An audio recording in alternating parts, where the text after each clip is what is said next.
Hello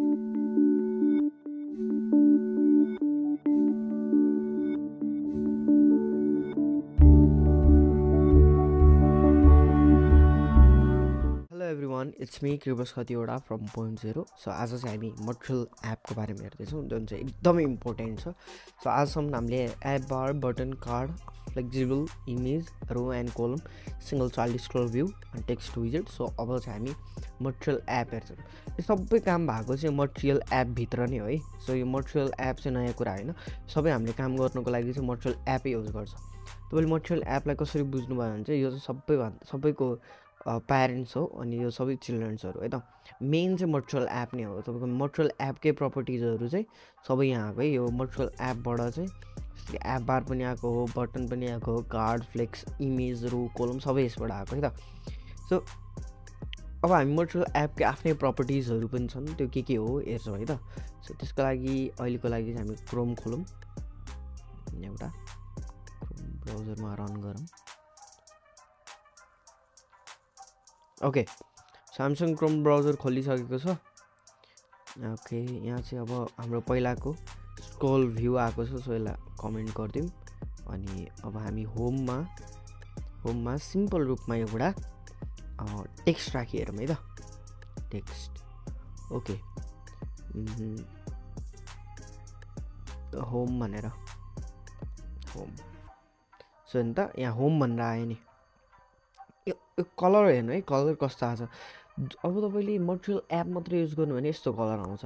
तर तपाईँले स्क्याफोर्ड use गर्नुभयो अथवा स्क्याफोर्डले ऱ्याप गर्नुभयो यसलाई भने कस्तो कलर आउँछ हेर्नु है त. स्क्याफोर्डले ऱ्याप गरिदिउँ. स्क्याफोर्डको त अब चाइल्ड हुँदैन, स्क्याफोर्डको के हुन्छ, बडी हुन्छ है. हेर्नु त कस्तो कलर आयो, सानो ब्ल्याक कलर आयो नि. सो मटेरियल एप र स्क्याफोर्डको डिफ्रेन्स चाहिँ हो. स्क्याफोर्डले चाहिँ कुनै पनि चिजलाई सिस्टमेटिक वेमा राखिदिन्छ, आफ्नै एउटा प्रपर्टी छ स्क्याफोर्डको, त्यसरी राखिदिन्छ भने मटेरियल एपले चाहिँ एकदमै नराम्रो तरिकाले राखिदिन्छ है त. भनेको मटेरियल एप पनि यसभित्रै पर्छ पर्न त होइन, तर पनि मटेरियल एपले चाहिँ मिलाएर राखिदिँदैन भन्नु मात्रै खोज्यो है. सिके हेरौँ हेर्नु है त.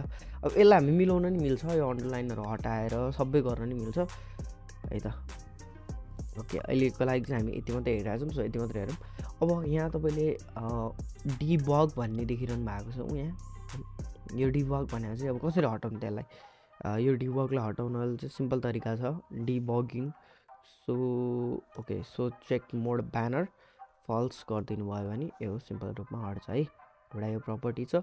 मटेरियल एपको टन्नै प्रपर्टिजहरू छ. यहाँ ओभर गर्नुभयो भने तपाईँले धेरैवटा प्रपर्टिजहरू देख्नुहुन्छ है.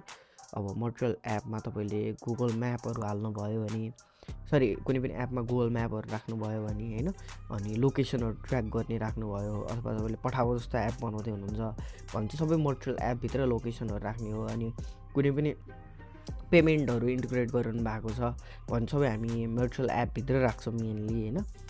अनि कुनै पनि एपिआईहरू, मेन एपिआईहरू होइन, यहाँ त लोकल भनेको छ नि, यो सबै लोकेसनहरूको हो. यो सबै हामी युएस भन्ने छ होइन, यो अब कुन ल्याङ्ग्वेजमा हुन्छ भन्ने कुराहरू सबै हो.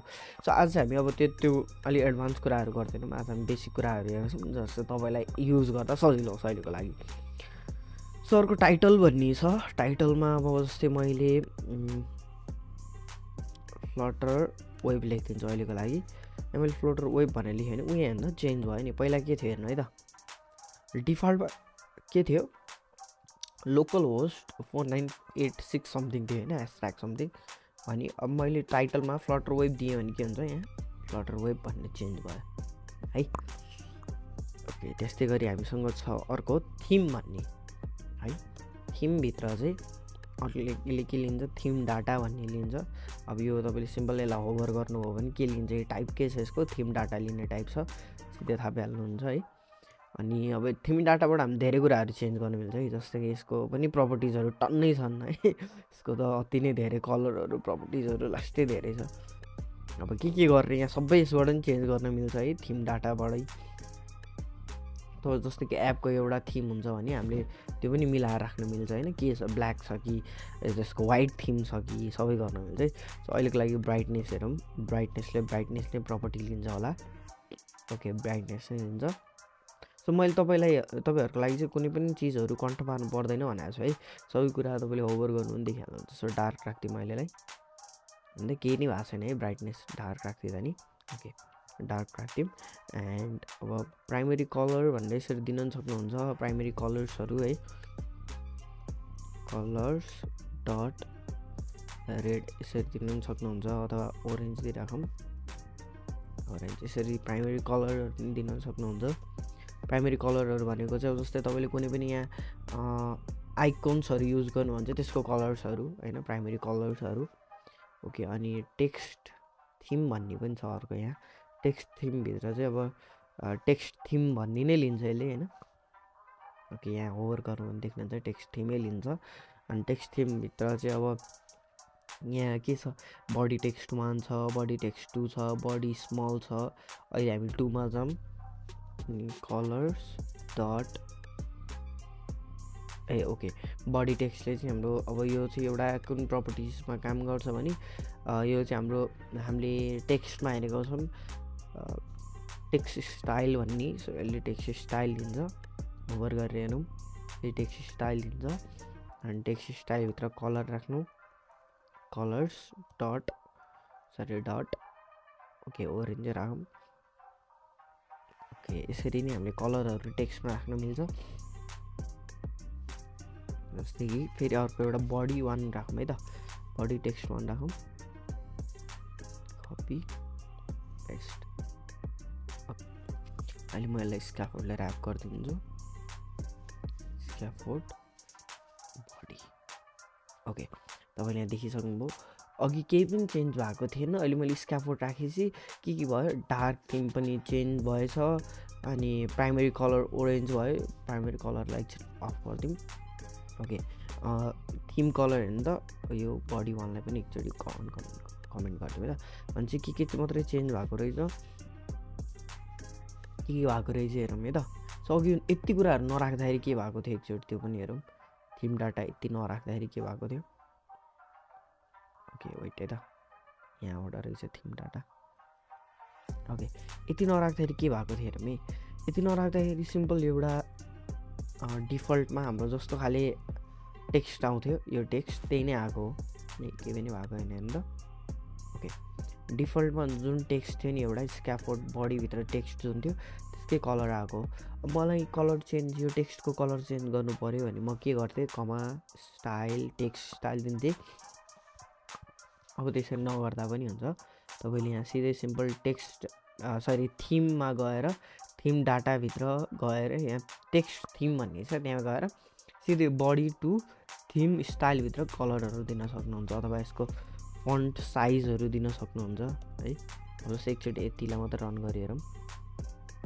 ओके, अब यहाँ फन्ट साइजहरू दिन सक्नुहुन्छ है, यहाँ ठुलो भयो नि, तपाईँलाई सेन्टरमै राख्नु पनि सक्नुहुन्छ तपाईँहरूले।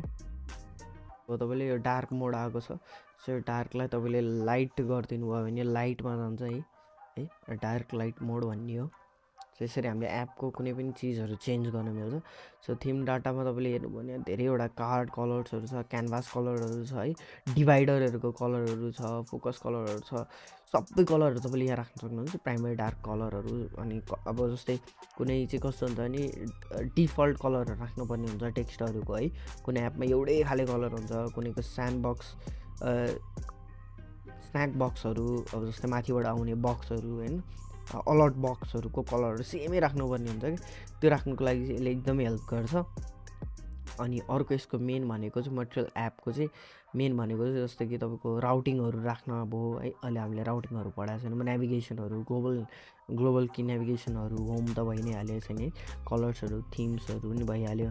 त्यसपछि लोकेसन ट्र्याक गर्नु पऱ्यो भने होइन, अनि तपाईँको ल्याङ्ग्वेजहरू हेर्नु पऱ्यो भने, सो म्यापको लागि हेर्नु त म्याप एक्सन्सहरू राख्नु पऱ्यो भने एकदमै इम्पोर्टेन्ट छ यो मटेरियल एप। सो बेसिक कुराहरू चाहिँ यति नै हो मटेरियल एपको। एडभान्समा गएर चाहिँ हामी एडभान्स कुराहरू हेर्नेछौँ। So thanks for watching guys and see you in next video.